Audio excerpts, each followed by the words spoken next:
Nakikita mo 'tong video na 'to kasi alam kong nagdadalamhati ka at nawalang taong mahal na mahal mo.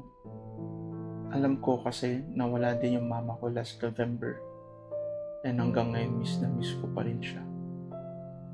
I-share ko sa inyo kung paano ko hinarap yung lungkot and yung emotions ko. Sana makatulong din sa inyo 'to. So bago nawala si mama ko, kahit feeling ko mahirap ang mabuhay sa trabaho, lalo na dito sa ibang bansa, alam ko nandyan siya. Alam ko na isang tawag lang, papakinggan niya lang yung mga sinasabi ko, magbibigay siya ng advice, magiging okay na. Yung tipong, alam mo na anytime na nandyan lang siya. Isang tawag lang, isang text lang, magre-reply siya.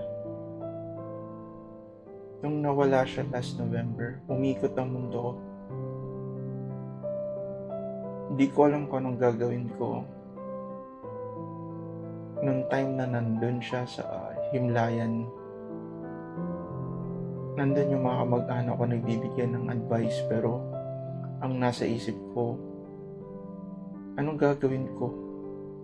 Anong gagawin ko sa pamilya ko, yung kapatid ko, sa tatay ko, sa kapatid ko sa ibang bansa? Anong gagawin ko?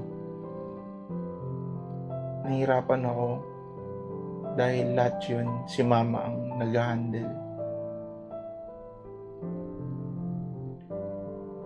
Yung sa bahay, yung sa mga bills, sa Philippines, yung emotions ba naming pamilya, siya nag-handle. Lahat ng problema naming pamilya, lahat, tatay ko, ako, kuya ko, alam niya kung paano gagawin, alam niya kung paano susolusyonan. Pero ngayon wala na siya, hindi ko alam kung anong gagawin ko. Kung anong dapat bang gawin. Kaya katulad yun, naghanap din ako ng mga ways kung paano masolusyonan. Kumanap ako sa internet, naghanap ako ng 5 steps. Meron doon 5 steps of grief. Meron din doon na ways kung paano mo masusolusyonan ng grief mo.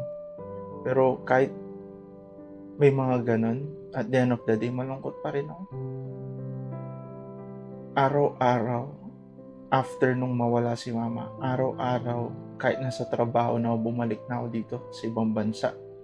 Kasi nasa ibang bansa ako ngayon, dito ako nagtatrabaho. Pag nag-work ako, bigla na lang luluha mata ko. Bigla na lang ako iiyak. Ang gagawin ko, pupunta na lang ako sa CR, iiyak ako. Araw-araw yun. Kada gabi, hindi ako makatulog. Tulala lang ako. Hindi ko alam ang gagawin ko.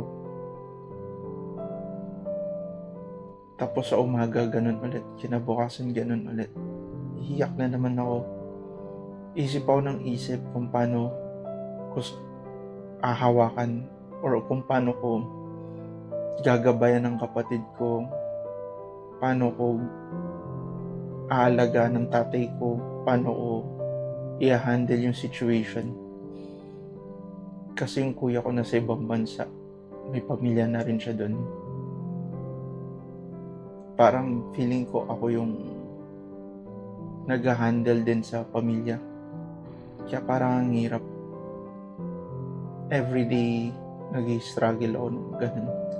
Alam ko ganun din kayo. So, ang isa sa mga ginawa ko nun, bukod sa internet, is sinusubukan ko maging busy. Sinusubukan ko na kahit sa trabaho, talagang araw-araw nagtatrabaho ako. Nag-OT rin ako. Pero kahit mag-OT ako, ganun pa rin, yung lungkot nandun pa rin. Kaya alam ko, naintindihan ko yung hirap na naramdaman nyo. So, isa sa mga ginawa ko, ito is para sa akin lang naman.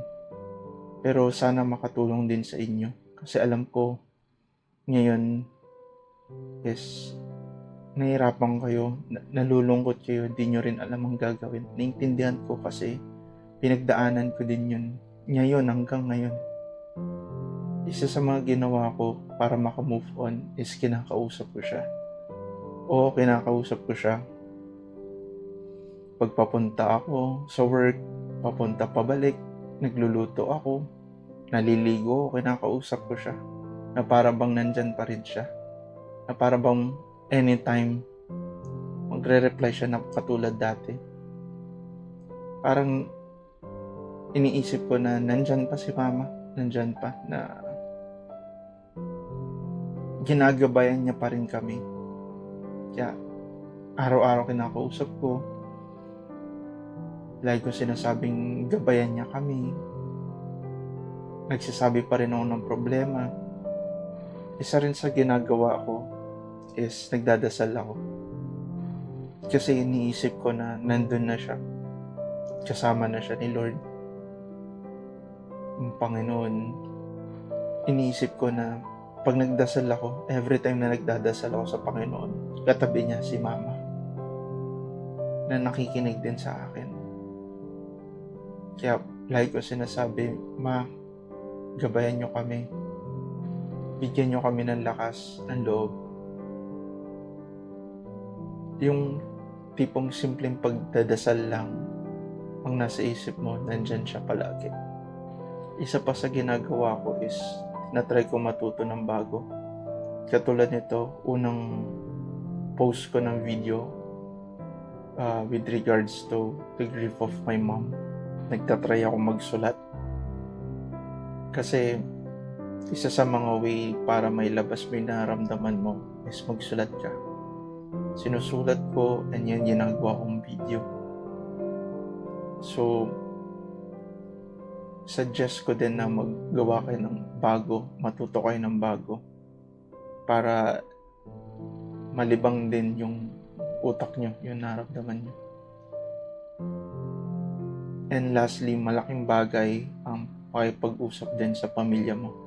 Kinakausap ko si Papa, Kuya, yung kapatid kong babae, kinakausap ko sila, kinakamusta ko sila.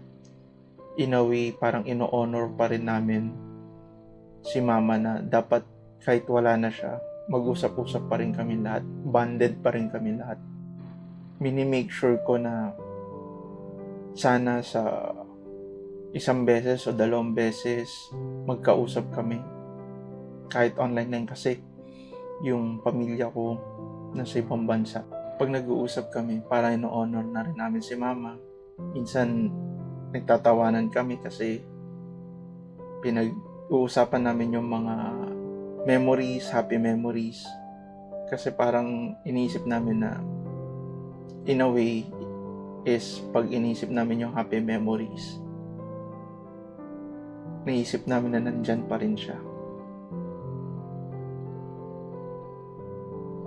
Nung ginawa ko tong mga to, parang feeling ko na uplift yung naramdaman ko. Yung grief ko, parang nandyan pa rin, hindi siya mawawala. Nung nawala si Mama ko, parang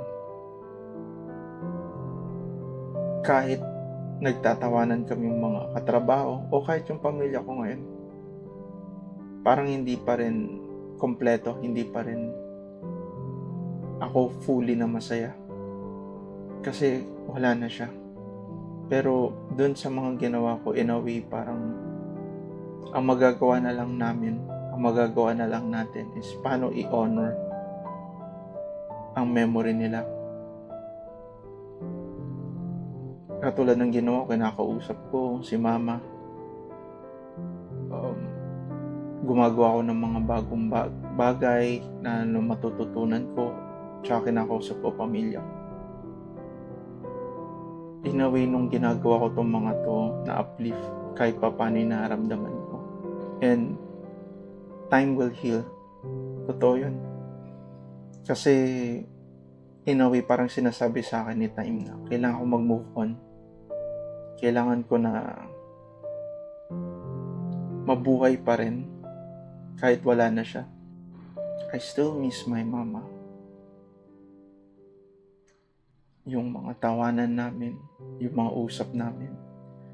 Minsan nagkakantampuan din kami, pero at the end of the day, I know na mahal niya kami, mahal na mahal niya ako. Pero yung pag-honor ng memory niya, yun ang pinaka-importante. In a way na alam niya na nire-respeto pa rin natin sila. Sana nakatulong yung mga experiences ko kahit paano sa inyo. Sana